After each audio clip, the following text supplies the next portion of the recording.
Hyderabad శివార్లోని form హౌస్లో 11 కోట్ల జప్తు పేరిట సిట్ ఆడిన డ్రామాకు గట్టి ఎదురుదెబ్బ తగిలింది.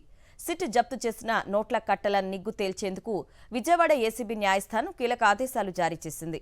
స్టేట్ బ్యాంక్ ఆఫ్ ఇండియా బ్రాంచ్లో సిట్ అధికారులు 11 కోట్లు డిపాజిట్ చేసిన సీసీటీవీ వీడియో ఫుటేజీలను భద్రపరచమని ఆదేశించింది.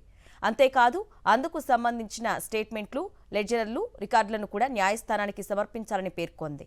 వైఎస్ఆర్సీపీ ప్రభుత్వ హయాంలో లేని కుంభకోణాన్ని ఉన్నట్టుగా చూపేందుకు సిట్ 11 కోట్లు జప్తు చేసినట్టు కనికట్టు చేసింది.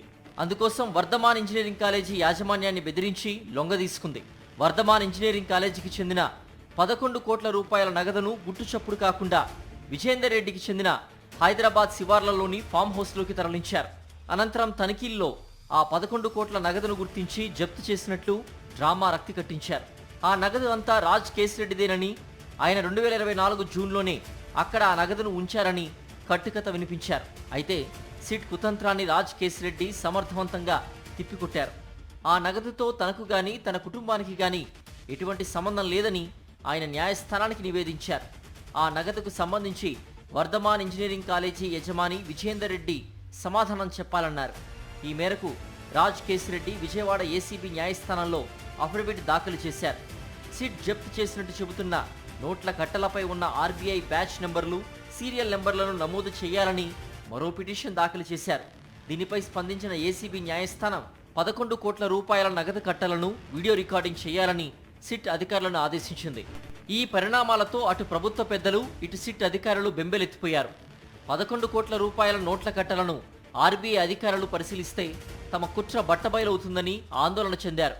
అందుకే న్యాయస్థానాన్ని బురిడీ కొట్టించేందుకు ప్రభుత్వ పెద్దల డైరెక్షన్లో సిట్ మరో కుట్రకు తెరతీసింది. హైదరాబాద్లోని ఫామ్ హౌస్లో జప్తు చేశామని చెప్పిన 11 కోట్ల రూపాయలను గుట్టుచప్పుడు కాకుండా విజయవాడ పోలీసులు బ్యాంకు ఖాతాలు నిర్వహించే స్టేట్ బ్యాంక్ ఆఫ్ ఇండియాలో డిపాజిట్ చేసేయాలని ఎత్తుగడ వేసింది. సిట్ కుట్రపై ఉప్పొందడంతో రాజ్ కేసిరెడ్డి తరపు న్యాయవాదులు సత్వరం స్పందించారు. జప్తు చేశామని చెబుతున్న 11 కోట్ల రూపాయలను సిట్ అధికారులు బ్యాంకులో డిపాజిట్ చేస్తున్న విషయాన్ని న్యాయస్థానం దృష్టికి తీసుకెళ్లారు. తద్వారా ఆ నోట్ల కట్టలపై ఉన్న బ్యాచ్ నెంబర్లు, సీరియల్ నెంబర్లు ఎవరికీ తెలియకుండా కప్పిపుచ్చేందుకు యత్నిస్తోందని పేర్కొన్నారు. ఎస్బీఐకి ఇప్పటికే సిట్ తరలించిన 11 కోట్ల రూపాయల నోట్ల కట్టలను మార్చివేసేందుకు అవకాశం ఉందని ఏసీబీ న్యాయస్థానం దృష్టికి తీసుకెళ్లారు. కాబట్టి 11 కోట్ల రూపాయల కట్టలను ఇతర నోట్లతో కలవకుండా పూర్తిగా వీడియో ఆధారాలతో సహా భద్రపరచాలని సోమవారం వాదనలు వినిపించారు. దీనిపై సానుకూలంగా స్పందించిన న్యాయస్థానం ఎస్బీఐ అధికారులకు స్పష్టమైన ఆదేశాలు జారీ చేసింది. తదుపరి ఆదేశాలు జారీ చేసే వరకు ఆ నోట్ల సీరియల్ నెంబర్లు సహా నోట్ చేసి విడిగా భద్రపరచాలని స్పష్టం చేసింది. తదనుగుణంగా తదుపరి చర్యలు చేపడతామని పేర్కొంది.